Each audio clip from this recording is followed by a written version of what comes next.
Okay, this is going to be a controversial one, I accept. Arsenal need a striker has become the prominent narrative in the public sphere of late regarding how we approach this summer's transfer window. And I'm here to tell you why we don't.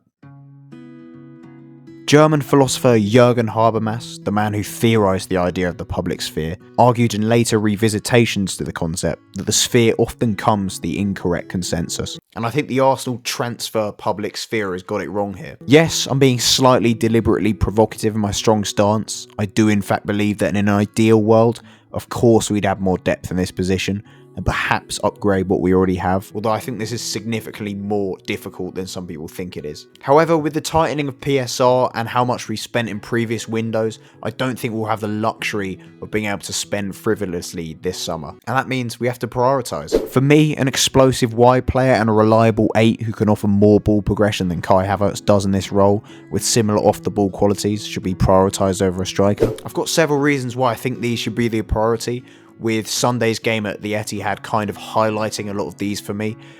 But firstly, why does everyone think we need a striker? The answer very clearly is the desire to have an elite goalscorer within the squad. Someone who guarantee you 20 plus goals every season. And I get that. It's comforting to have a player that you know consistently chip in with goals and you know you'll see at the end of the season at the top of the goal scoring charts. However, do we actually need this? We clearly don't have a goal scoring issue. Last season, our 88 goals was more than we've ever scored in a Premier League season. This season, at the time of recording, we're the top scorers in the league with 70 and are on course to be around the 88 mark again. We score a lot of goals with our current setup, and part of this is how capable our strikers are in the build-up and in the press, whether it's Gabby Jesus or Kai Havertz or Leo Trossard. Why waste a potentially huge outlay on a player who may guarantee you 25 goals, but may not bring you the other aspects of the game that we demand from our striker and may potentially hinder the team's total goal output? In short, why attempt to fix something that isn't broken?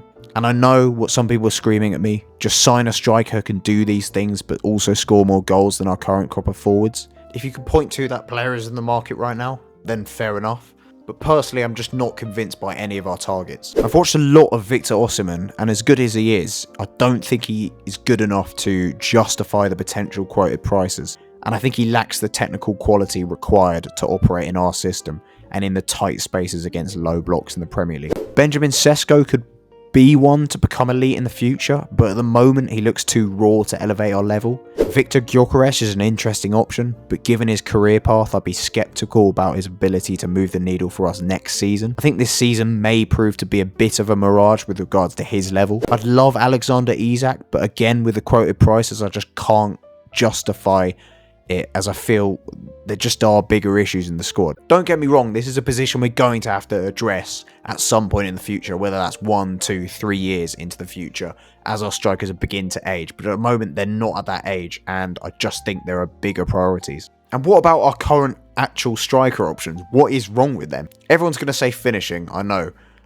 We lack a killer in front of goal. And while the evidence has shown that Jesus certainly isn't this, both Havertz and Trossard are currently outperforming their non-penalty expected goals, as are Bukayo Saka, Gabriel Martinelli and Martin Odegaard. As a squad, we've currently scored 59 non-penalty and non-own goals from 51.2 non-penalty XG. That makes us better finishers than both City and Liverpool on the data, who possess these so-called killers in Haaland and Salah. We don't have a finishing problem with our forwards in general. Some people are attached to the idea of finding more variation in our striking options, but I actually feel that our current cohort of Jesus, Havertz and Trossard all offer us something different. Havertz has shown that he's an excellent option in the big games, providing a physical and aerial focal point with great movement in behind to exploit the space big teams leave. And on the flip side, Trossard has been an excellent false 9 option against low blocks, particularly when he has runners in behind, often dropping deep to get involved in tight spaces. And finally, Jesus is capable of doing a bit of both,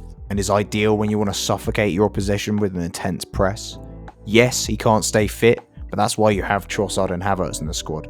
If you get 15 to 20 great Jesus games in a season, you're going to be in a good place. Just look at the first half of last season, where he tore it up, starting every game before the World Cup as our 9. It's also worth pointing out that we've been one of the best teams in the world this season with our current cohort of strikers. So if we're going to bring in a player, the needle that they would have to be moving is moving us from being nearly the best in the world to the definitively the best team in the world. That player just isn't on the market for me unless we somehow brought in a Kylian Mbappe. We've looked excellent regardless of which of the three has been playing up front for us this season. Do you know when we haven't looked at our best? When either one of our wide forwards has been injured, or at least not fully fit or has been out of form. This weekend's game at the Etihad exemplified this for me. With Saka clearly not fit and Martinelli starting on the bench, we simply didn't have the threat in behind to stretch City. Every time Martinelli has been available, we've struggled to stretch teams. The pair has been so overburdened in this team, and that has ultimately led to them eventually suffering from fitness issues, and thus are suffering because of this. Trossard has come in and we've had to make do and mend, but I think we can all see that he's clearly not a wide player. He's an interior.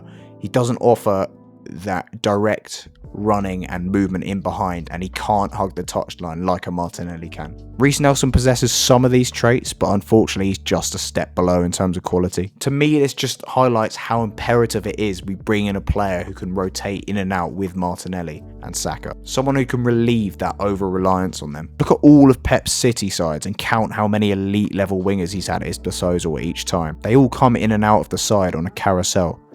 Sterling, Sane, Mahrez, Foden, Grealish, Bernardo Silva, Doku, Cole Palmer, Ferran Torres, Gabriel Jesus. They've all been a part of Pep's winger rotation at certain points. Remember, we're trying to be the best team in the world. Adding another somewhat decent striker when we already have variety and depth in that position isn't going to help us attain that. However, adding an elite explosive wide player who could potentially play on either side could do so. For me, we should go all out for Rafa Leao, which perhaps needs a video made on it. But I also like some of the cheaper options that we've been linked with, someone like Nico Williams. So in summary, for the reasons I've addressed, Arsenal should not sign a striker this summer. We've got options there already. They're all good and different. We already score a lot of goals. The striker market isn't that good at the moment, and we need a wide forward much more desperately. Please let me know why I'm wrong, because I'm genuinely intrigued. I know this isn't the popular opinion, but I'm yet to hear something other than we need a killer in front of goal, and to me that just feels like a weak, sort of nothing-y argument. If you enjoyed this video, please leave a like and subscribe to the We Love You Arsenal channel, because we have a lot more content coming like this. Listen to our podcast, the Arsenal Cannon podcast, and we'll see you soon.